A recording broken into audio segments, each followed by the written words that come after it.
Operation Saika की 21वीं लहर ईरान ने कुवैत में मौजूद अल दोहा कैंप को निशाना बना डाला। ईरानी हमलों में अल दोहा कैंप पर कितना नुकसान हुआ, इस बारे में आमिर रज़ा से बात करते हैं। आमिर भाई, अमेरिका के हमलों के जवाब में ईरान मुंह तोड़ जवाब दे रहा है। उसने कुवैत में अल दोहा कैंप को निशाना बनाया है। ये अल दोहा कैंप क्या अमेरिका के ज़ेरे कंट्रोल था और वहाँ पर कितनी तबाही हुई? देखिए, अल दोहा कैंप जो है, पहले इसकी ज़रा हिस्ट्री आपको बता दूँ। ये जब इराक अमेरिका वॉर हुई थी तो बहुत सारे पनाहगज़ीन जो थे उनको एक कैंप में अमेरिका ने मुंतकिल किया था और उस पूरी जगह को जो है उन्होंने अपने कंट्रोल में ले लिया था। कुवैत सिटी, कुवैत जैसे मुल्क है, इस तरह कुवैत सिटी भी है जो उनका दारुल हुकूमत, उसके बिल्कुल साथ जो है इन्होंने जो है इस कैंप को बनाया था। लेकिन बाद में जब ये अमन हो गया, इराक के साथ जंग ख़त्म हो गई, तो अमेरिका ने ये जगह अपनी ही तहवील में ले ली और इसको एक बड़े आप यूँ कहें कि एमुनेशन डिपो में तब्दील कर दिया। एमुनेशन डिपो में तब्दील करने के साथ साथ इन्होंने यहाँ पर अपना कमांड सेंटर भी बना लिया और ये बड़े लंबे अरसे से, यानी अभी आप अंदाज़ा करें कि जब इराक वार हुई थी उस वक़्त से लेकर अब तक जो है, जब ये अमन आया तकरीबन 26-27 साल हो गए हैं, ये इनका इस रीजन के अंदर, यानी इस मिडिल ईस्ट के इस रीजन के अंदर सबसे बड़ा एमुनेशन डिपो समझा जाता था। इसमें ना सिर्फ ऑन ग्राउंड आपको जो है डिपोज नज़र आते थे, बल्कि इन्होंने अंडरग्राउंड भी जो है पूरा एमुनेशंस का सिस्टम बना रखा था। और यहाँ से वगैरह जो है ना, उन्हें वहाँ पर स्टोर किया। जी बिल्कुल ऐसे ही है। मिसाइल्स भी हैं उसमें, बहुत सारे लॉन्चर्स भी हैं और बहुत सारी चीज़ें जो इससे रिलेटेड हैं। इसके अलावा जो अभी तक की खबर है उसके मुताबिक तो ये भी है कि बहुत सारे जो इनके कमांड एंड कंट्रोल सेंटर्स इस पूरे खत्ते में मौजूद हैं, उनके लिए जो सामान आता था, जो उनके आलात आते थे, वो भी इसी जगह पर स्टोर किए जाते थे। यानी अगर किसी जगह ज़रूरत लेट से बहरीन में पड़ती है या इनको मुत्तहिदा अरब अमारात में पड़ती है, तो यही वो जगह थी जहाँ से इसकी सप्लाई की जाती थी। फ़ौरन सप्लाई हो जाता था, क्योंकि अगर अमेरिका से मंगवाए तो उसमें टाइम लगता है। तो ये ऑलरेडी इसको जो है ना स्टोर किए हुए थे। में अमेरिका का सबसे महफूज तरीन जो है, इसको अल दोहा कैंप, इसको इसीलिए इसका नाम भी कैंप है। वैसे तो हम कहते हैं कि अमरीकी अड्डों पर हमला किया, इसका नाम अल दोहा कैंप है और इस वही नाम जो उस वक्त बनाया गया था, क्योंकि दोहा वालों ने इसको आबाद किया था और वही वो इस पर अद्वियात और खुराक और सप्लाई का सारा चेन उनके पास थी। तो इसी नाम पर इसका अल दोहा कैंप को जो है बनाया गया था। लेकिन अब ये क्योंकि एक बड़े एमुनेशन डिपो का रोल प्ले कर रहा है पिछले 22-25 सालों से, तो अब इसको ईरान ने ऑपरेशन साइका के तहत जो है इस पर बिजलियाँ गिराई हैं। सिर्फ ऑपरेशन साइका नहीं, ऑपरेशन साइका की 21वीं लहर 21वीं लहर है। ये बिजलियाँ गिराएँ, साइका कहते ही कड़क को हैं, बिजली को कहते हैं। तो ये गिराई गई हैं और इसी सिर्फ ड्रोन्स इस्तेमाल किए गए हैं।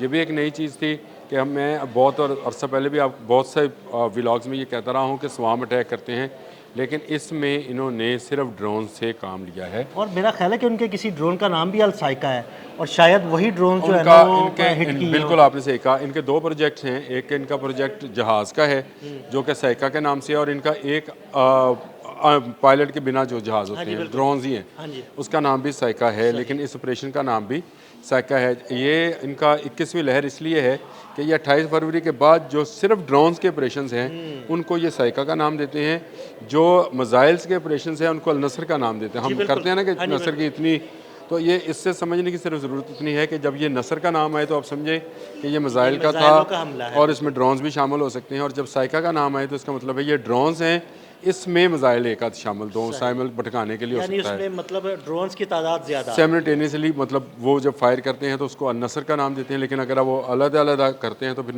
उस नामों से चलते हैं।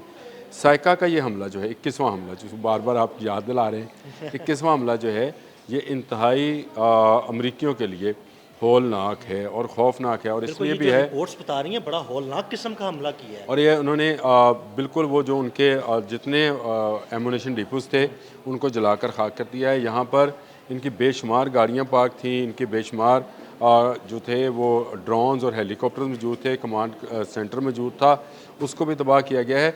इसकी इतलात अभी आएंगी। मेरी इतला के मुताबिक इसमें एक अमरीकी फ़ौजी की जान भी गई है। अभी पेंटागन ने तस्लीम नहीं किया है। मैं इसको इतला के तौर पर ही बता रहा हूँ कि एक अमरीकी फ़ौजी जो अभी तक तस्लीम किया जा रहा है और जो कहा जा रहा है कि हलाक हुआ है, तादाद ज़्यादा भी हो सकती है, क्योंकि इसी अल दोहा कैंप के अंदर इनके रहायशी मकानात भी थे जिनमें ये फ़ौजी, लाजिम बात है, ये 12,000 किलोमीटर दूर से आते हैं, तो फिर इनकी रहायशगाहें भी यहीं पर बनाई जाती हैं और यहीं पर इनको फौजियों को रखा भी जाता वैसे है। आमिर भाई पिछले तकरीबन 5 माह के दौरान ये पहला मौका है कि इस कैंप को निशाना बनाया गया। इस कैंप पर पहली दफ़ा हमला ये किया। देखें, इसको सबसे महफूज कैंप समझा जाता था, इसलिए समझा जाता था कि इसकी हिफाजत के लिए ना सिर्फ कुवैत के अंदर बल्कि कुवैत के इर्द गिर्द जितने ममालिक थे, बहुत सारे मिसाइल सिस्टम जो हैं सिर्फ इसको इंटरसेप्ट करने के लिए, इस को बचाने के लिए मौजूद थे। लेकिन कोई भी एमुनेशन डिपो हो, चाहे किसी मुल्क का भी हो, उसकी हिफाजत सबसे अवलीन इसलिए होती है कि वहाँ से ही आपकी सप्लाई चेन बनती है। अगर उस डिपो को आप तबाह कर दें तो आपकी लॉजिस्टिक्स रुक जाती है। हाँ, तो वो जो सप्लाई चेन है आपके एमुनेशन की, अगर वो रुक जाए तो आपके लिए कमज़ोरी है। ईरान ने इस मामले में ये काम किया कि इसके इर्द गिर्द जितने थे, लेट से जॉर्डन में था या इसराइल में था या इसके इर्द गिर्द जितने ममालिक बनते थे, वहाँ जहाँ जहाँ से इसको इंटरसेप्ट किया जा रहा था, पहले उसने वहाँ पर हमले किए ताकि इसकी इंटरसेप्शन को कम किया जाए। इंटरसेप्शन तो अब भी हुई होगी, ये नहीं हो सकता कि जो ड्रोन्स आए सारे के सारे निशाने पर लगे। और मैं कहता हूँ कि कुवैती जो हैं ये इस मामले में ज़रा डिले करके सच बोलते हैं। मैं ये तो नहीं कहूँगा झूठ बोलते हैं। देखें, अभी उन्होंने डिसैलिनेशन का जो प्लांट था उसको कल तस्लीम किया। हमने ये स्टोरी दी थी तकरीबन 1 हफ़्ता 1.5 हफ़्ता पहले। वह जो उनका बिजली घर था उसका भी उन्होंने कल क्लेम तस्लीम किया।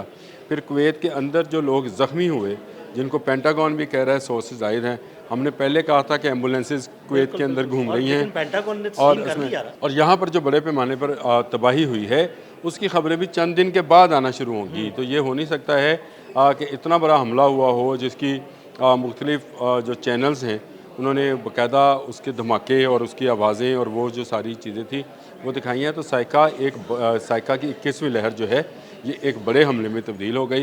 ईरान ने उसका जवाब दिया है। जो इन्होंने 11वीं लहर जो है एपिक फ्यूरी की, वो ईरान पर मुसल्लत की और ईरान के मुख्तलिफ शहरों में जो है बमबारी की है, उसका जवाब उन्होंने कुवैत में अल-दोहा कैंप में दिया है।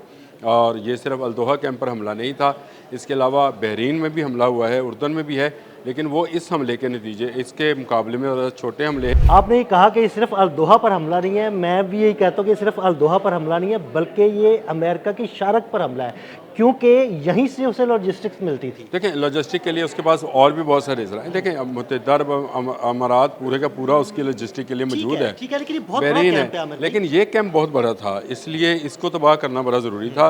और मेरा ख्याल है ईरान ने सारे का सारा फोकस आज के इन 24 घंटों में इस एक कैंप पर किया, अल-दोहा कैंप पर किया।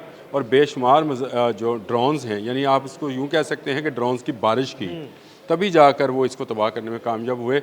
अगर इस पर वो मिसाइल से हमला करते तो शायद मिसाइल जो हैं वो इंटरसेप्ट हो सकते थे, लेकिन ये ड्रोन्स के साथ किया गया, इसीलिए इसको साइका 21 जो है कहा गया।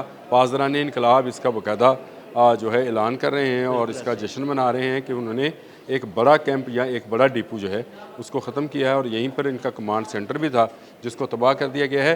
लेकिन असल ख़बर तब आएगी जब कुवैत ये बात तस्लीम करेगा कि यहाँ पर जो रहायशी कमरे थे उसमें कितने लोग ज़ख्मी हुए और हलाक हुए। एक की तो मैंने आपको बता दिया कि एक की तो खबर आ रही है, लेकिन ये अभी तक कंफर्म तस्दीक मैं इसलिए नहीं करता हूँ कि जब तक ये पेंटागन और सेंटकॉम ना जारी करे या कुवैती हकाम ना जारी करें कि कितना नुकसान हुआ है, उस वक्त हम उसको उस तरह से बयान नहीं कर सकते। अभी तो वो सारा नुक्ता नज़र है जो पासदारानी इनकलाब की तरफ से आ रहा है या इंटरनेशनल मीडिया जो है इस कैंप को लेकर, अल-दोहा कैंप को लेकर रिपोर्टिंग कर रहा है, वो आप तक बता। बहुत शुक्रिया आमिर भाई। आमिर भाई ने बड़ी तफसील के साथ इस कैंप के बारे में आपको बताया और ये बताया कि वहाँ पर कितना नुकसान हुआ है। अदील अहमद और आमिर रज़ा को फॉलो करते रहें। अब तक के लिए इजाज़त दीजिएगा। अल्लाह हाफ़िज़।